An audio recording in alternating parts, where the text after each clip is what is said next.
Hello everybody, আমাদের breakfast হয়ে গেছে। এখন আমি আমার মেয়েকে নিয়ে একটু নিচে যাব, ওকে একটু প্লেগ্রাউন্ডে নিয়ে যাব। আর আমিও ভাবছি যে আমি একটু রিলায়েন্সে যাব আজকে, চেক করব কি সবজি আছে আর যা গ্রসারিজ লাগবে। তো ওইসব আমি তোমাদেরকে শুটিংয়ে দেখাবো কি কি করছি। আর দুপুরবেলার জন্যে অলরেডি আমি অনেক কিছু করে রেখে দিয়েছি, সেটাও তোমাদের সাথে শেয়ার করব আর সব কিছুই দেখাবো। একটু প্লেগ্রাউন্ডে নিয়ে যাবো so that she can enjoy. Say high.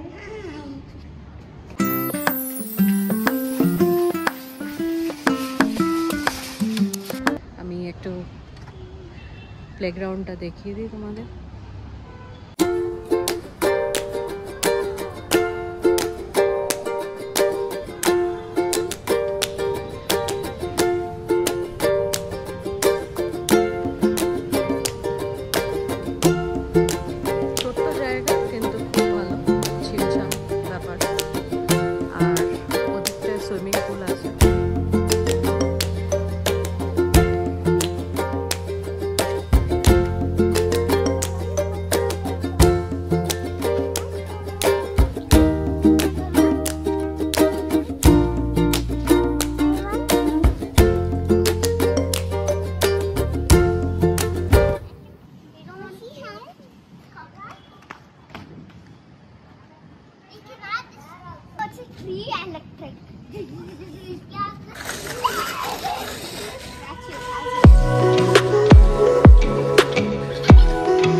এই রিলায়েন্স মলটা আমাদের বিল্ডিংয়ের ভেতরেই। তো এখন আমি আমার মেয়েকে নিয়ে রিলায়েন্সে চলে এসেছি, কিছু মান্থলি গ্রসারিজ কিনবো, মান্থলি না উইকলি গ্রসারিজ কিনবো, কী সবজি আছে সেইগুলো দেখবো। তো চলো ফির দেখে নেওয়া যাক কী পাওয়া যায়।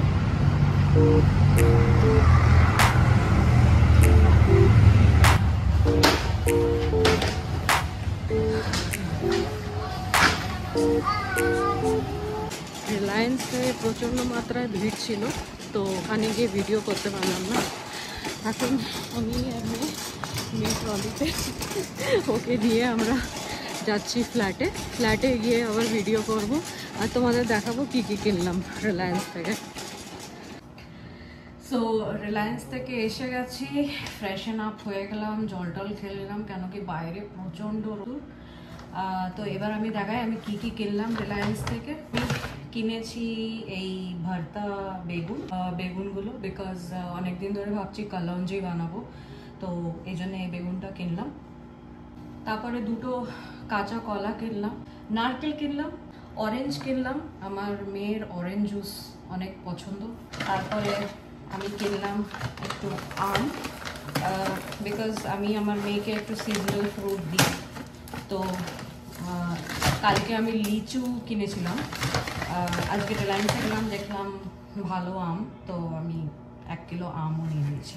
আমি এই কড়াইটা কিনলাম, আমার কাছে খুব ভালো লাগলো, রিলায়েন্সে অনেক সস্তায় পেয়ে গেলাম। তো ঘরে যদি কেউ আসে বা আমরা যদি ভালো কিছু রান্না করি সার্ভিং করার জন্য অনেক ভালো সস্তায় পেয়ে গেলাম, তো এটা কিনি। অনেক দিন ধরে বাটন ইডলি ট্রাই করব ভাবছি, তো লাকিলি আজকে বাটন ইডলির ছাঁচ পেয়ে গেলাম রিলায়েন্সে, তো আমি একটা কিনে নিয়েছি। আমি বাটন ইডলি ট্রাই করব মোস্টলি টুমরো। তো যখন করব আমি ভিডিও তোমাদের সাথে শেয়ার করব যে আমি কিভাবে বানাচ্ছি। ও সবসময় আমার সাথে থাকে, আমার সাথে ঘুরে ঘুরে বেড়ায়, দেখতে থাকে আমি কি কি করি। আর উল্টো পাল্টা যদি কিছু মেঝেতে পড়ে যায় বা ও ওইগুলো খুঁটে খুঁটে আমাকে দেখাতে থাকে। লাঞ্চের জন্য অলরেডি রাইস ডাল এগুলো আমার বানানো হয়ে গেছিলো সকালবেলায়। এখন শুধু আমি একটু প্রনস ফ্রাই করব সাউথ ইন্ডিয়ান স্টাইল, ডাল ভাত দিয়ে খুবই ভালো লাগে। তো বাট বিফোর দ্যাট আমি আগে কিচেনটা একটু ক্লিন করে নিই। তো আমি প্রনস ফ্রাই করা শুরু করে দিয়েছি, আই মিন প্রিপেয়ার করা শুরু করে দিয়েছি। তো আমি ভাবলাম রেসিপিটা তোমাদের সাথেও শেয়ার করি, হয়তো তোমাদের ভালো লাগতে পারে আর তোমরাও বাড়িতে ট্রাই করতে পারো। সো প্রনস ফ্রাই করার জন্যে আমি অ্যারাউন্ড 500 গ্রামস প্রনস নিয়েছি এখানে, যেটা আমি পরিষ্কার করে চুলে রেখে দিয়েছি। অ্যান্ড সকালবেলা যখন আমি পরিষ্কার করেছি আমি একটু ভিনিগার দিয়ে দিয়েছিলাম এর মধ্যে। তো ভিনিগার দিলে কি হয়, প্রনসে যা নোংরা ফোংরা থাকে ওগুলো সব আরামসে বেরিয়ে আসে। এটা আমি আমার শাশুড়ি মায়ের কাছ থেকে শিখেছি, তো আমি ওটা ফলো করি। আহ, এবার প্রনসটাকে একটু ম্যারিনেট করব। ম্যারিনেশন করার জন্য আমরা একটু এর মধ্যে লবণ দেব, স্বাদ মতো লবণ, যেটুক যে যেরকম খায়, যার যেরকম প্রেফারেন্স পছন্দ। আহ, এরপরে এর মধ্যে আমি দেব হলুদ, হলুদ গুঁড়ো।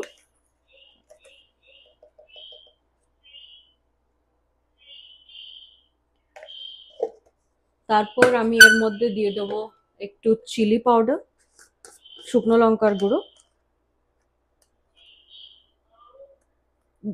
এটাও অফকোর্স আগেন স্বাদ মতো, যে যেরকম ঝাল পছন্দ করে সে সেরকম ঝাল এর মধ্যে দিতে পারে।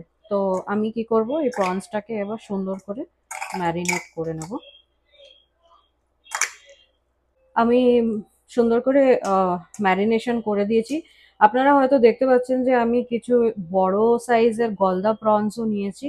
হ্যাঁ, আমি পেয়েছিলাম ভালো গলদা প্রনস, তো আমি এটাও কিনে নিয়েছি, বিকজ আমি আমার হাজবেন্ড জাস্ট ফ্রাই খেতেও পছন্দ করি। তো আমি জাস্ট এরকম করে এই রেসিপিটার মধ্যে ইউজ করছি। আপনাদের যেরকম প্রেফারেন্স আপনারা সেই সাইজের প্রনস ইউজ করতে পারেন।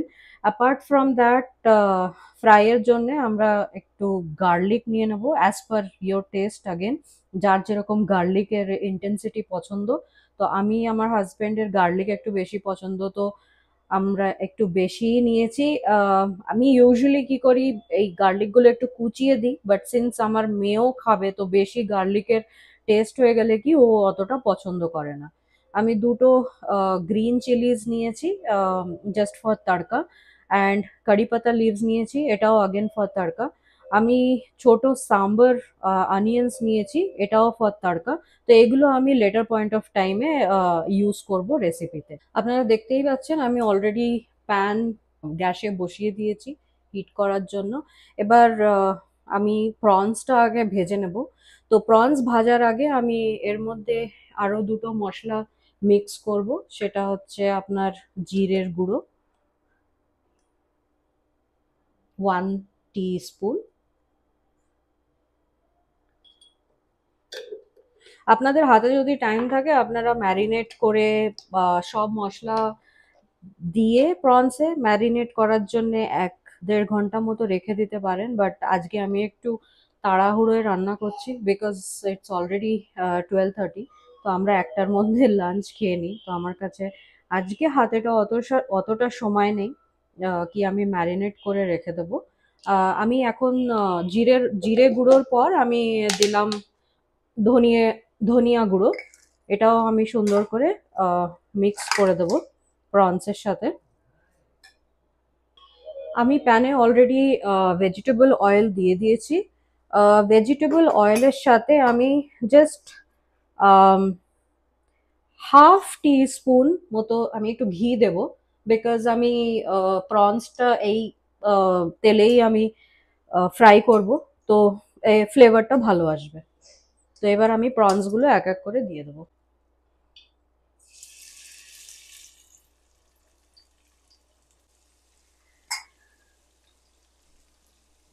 ফুলগুলো সাজিয়ে আমি প্যানে দিয়ে দিয়েছি। এবার একটু আমি ফ্লেমটা ইনক্রিজ করে দেবো। ফ্লেম ইনক্রিজ করার পর আমি হালকা একটু ঢেকে দেব, যাতে আমার প্রনসটা সুন্দর করে কুক হয়ে যাক। এবার একটু চেক করে নেব প্রনসটা। আপনারা দেখতেই পাচ্ছেন প্রনসটা ভালো একটু জলও ছেড়ে দিয়েছে, বাট আমি হাই ফ্লেমেই রান্না করব, কেন কি লো ফ্লেম করলে পরে অনেক জল বেরোবে, অ্যান্ড প্রনস বেশি কুক হয়ে গেলে প্রনসের যে জুসিনেসটা ওটাও ইউনো ইয়ে হয়ে যায়, মানে একটু রাবারি হয়ে যায় টেস্টটা। তো এই জন্য আমি প্রিফার করব হাই ফ্লেমে 3 থেকে 4 মিনিট এটা কুক করে আমি নামিয়ে দেবো। কালারের জন্য আমি উপর দিয়ে একটু কাশ্মীরি চিলি মশলা দিয়ে দেবো, কালারটা ভালো আসবে। অ্যাজ পার ইউর প্রেফারেন্স, কেন কি এতে তো ঝাল হয় না, মানে ঝাল একটু থাকে, বাট মেনলি এটা কালারের জন্যই ইউজ হয়। তো আমি একটু কালার কালারের জন্য একটুখানি কাশ্মীরি চিলি মশলা মিক্স করলাম। আর আমি এই স্টেজে প্রনসটা ঢাকবো না একদমই, কেন কি প্রনস যদি আমি ঢাকি তাহলে এটা ওভারকুক হয়ে যাবে অ্যান্ড প্রচন্ড মাত্রায় জল গলবে। আমি দেখবো যে আমার প্রনসটা একদম ফ্রাই স্টেজে এসে গেছে, আর কোনো জল গলছে না এটার মধ্যে দিয়ে। আমি কি করব, আমি একটুখানি আঁচটা কম করে দেব, জাস্ট ফর দি ফ্লেভার। আমি একটুখানি কারি পাত্তা এখন দিয়ে দেব, আর যে পেঁয়াজ আমি কেটে রেখেছিলাম এখান থেকে একটা দুটো পেঁয়াজ আমি দিয়ে দেবো। আর আমি আরেকবার একটু এটা সুন্দর করে স্টার করব, যাতে এর পুরো মশলাটা, এর ফ্লেভারটা সুন্দর করে ক্যাচ করে নেয় প্রনসে। কি সুন্দর কালার হয়েছে। জাস্ট ফর 1 মিনিট আমি একটু ঢেকে রাখবো, যাতে মশলাটা সুন্দর করে ক্যাচ করে। তো 1 মিনিট মতো আমি এটা ঢেকে রেখেছি প্রনসটা। এবার আমি গ্যাসটা অফ করে দিই, আর এটা আমি একটা প্যানে নামিয়ে নেব। দেখুন কি সুন্দর লাগছে দেখতে। আমি গ্যাসটা অন করে দিয়ে প্যানটা আবার আমি চাপিয়ে দিয়েছি গ্যাসে। এবার আমি তড়কার জন্য প্রিপারেশন করব। সো ফর তড়কা আমি একটু ঘি নিয়ে নেব, 1 টেবিল স্পুন। এর মধ্যে এবার দিয়ে দেবো আমাদের রসুন, পেঁয়াজ,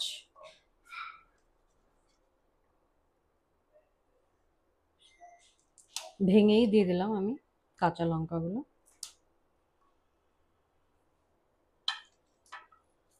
আর দুটো শুকনো লঙ্কা। গ্যাসটা একটু বাড়িয়ে দিয়েছি, একটু ঢেকেও দিয়েছি, যাতে ফ্লেভারটা ইনট্যাক্ট থাকুক আর তাড়াতাড়ি করে তড়কাটা রেডি হয়ে যায়। আমার তড়কা ইজ রেডি। নাও আমি এর মধ্যে কারি পাতা দিয়ে দেবো। কারি পাতা দেওয়ার পর আমি আমার প্রনসটাও এর মধ্যে দিয়ে দেবো। প্রনসটা দিয়ে ভালো করে মিক্স করে নেব। এই স্টেজে আপনারা একটু লবণটা চেক করে নেবেন, যদি মনে হয় লবণ বা লঙ্কা আপনাদের একটু দরকার, আপনাদের স্বাদ অনুযায়ী আপনারা মিক্স করে নিতে পারেন। এর ফ্লেভারটা যাতে প্রনসগুলোয় ভালোভাবে ঢুকে যাক আর মশলাটা প্রনসের সাথে ভালোভাবে মিশে যাক, আমি একটু 1 মিনিটের জন্য ঢেকে দেব। 1 মিনিট হয়ে গেছে, এবার দেখে নি খুলে। বাহ, খুব সুন্দর গন্ধ বেরোচ্ছে, আর ডিশও রেডি। প্লেট করার আগে আমি আরো 2-3 মিনিটের জন্য ঢেকে রেখে দেবো, যাতে মশলাটা খুব সুন্দর করে প্রনসে ঢুকে যাক।